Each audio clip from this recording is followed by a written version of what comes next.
لا يعرف شرف نعمة العلم ونعمة القرآن ونعمة الجلوس في حلقات العلم، لا يعرف شرف هذا، لا يعرف هذا الشرف وهذا الفضل وهذه النعمة إلا إذا رأى من قد حرمها.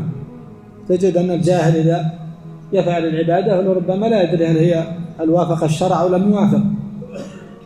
ربما بعض الناس يصلي ولا يدري كيف يصلي، وربما بعض الناس يحج ولا يدري كيف يحج، أو يصوم ولا يدري كيف يصوم، وربما يرتكب بعض الأمور التي تخل بصلاته أو بصيامه أو بحجه وبعبادته، ويقول الله يتقبل، ولا يدري أنه ربما يأتي بأشياء قد تبطل هذه العبادة التي يفعلها.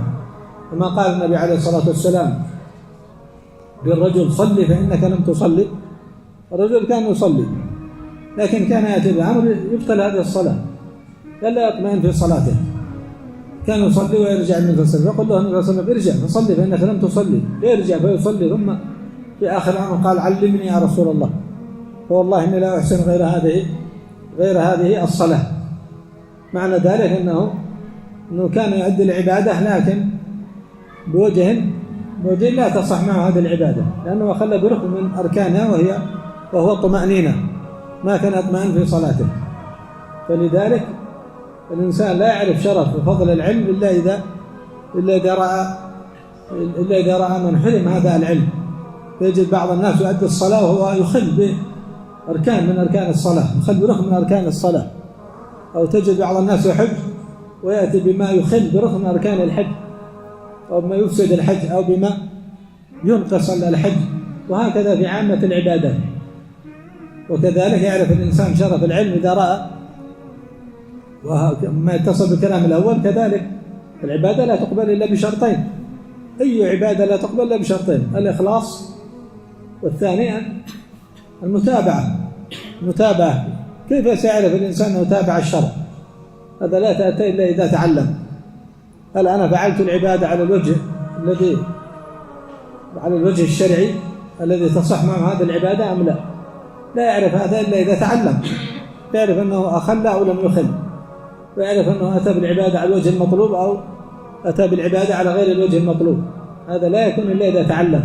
لا يتحقق شرط المتابعة، شرط قبول العمل، الإخلاص والمتابعة شرطا قبول العمل. كما يقول الحكيم رحمه الله سلمه: شرط قبول السعي أن يجتمع فيه إصابة إخلاص معه لله رب العرش لا سوى موافق الشرع الذي ارتضاه، وكل ما خالف للوحيين فإنه رد بغير مانع. فالإنسان لا يعرف أنه حقق المتابعة ولم يحقق إلا إذا تعلم. كذلك الإنسان يعرف شرف العلم إذا كان ما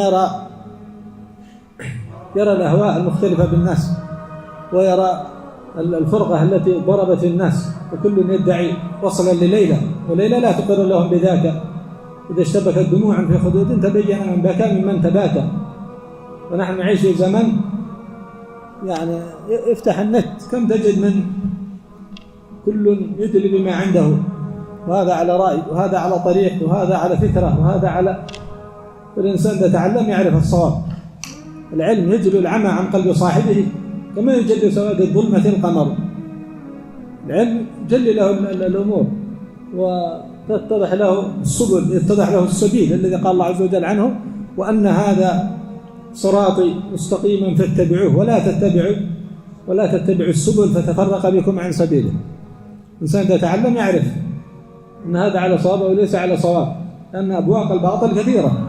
عندك الآن العالم مفتوح على مصراعيه، قنوات وشبكات ومواقع وصحف ومجلات، وكل يدري ما عنده، وكل يرى الحق فيما قال واعتقد. وكما قال ابن الوزير رحمه الله في إثار الحق على الخلق، قال: فرأيت يعني يتكلم عن حال الناس، قال: رأيت كل يقوي أجنحة مهيضة وأقوالا مريضة، وتمثلت بقول القائل: كل يداوي سقيما من معايبه فمن لي بصحيح ما به سقمه. الإنسان يتعلم يعرف الحق من الصواب، ويعرف الطريق المستقيم الذي قال الله عز وجل عنه: فاتبعوه، أن هذا صراطي مستقيما فاتبعوه. خط النبي عليه الصلاة والسلام خطا فقال: هذا صراط الله. وخط خطوطا عن يمينه وعن شماله وقال هذه السبل، وهذه السبل ليس على كل سبيل منها شيطان يدعو الناس إليه. كيف يعرف الإنسان الحق؟ هذا إلا إذا تعلم وتبصر. هذه البصيرة التي قال الله عز وجل عنها: وقل هذه سبيلي أدعو إلى الله على بصيرة.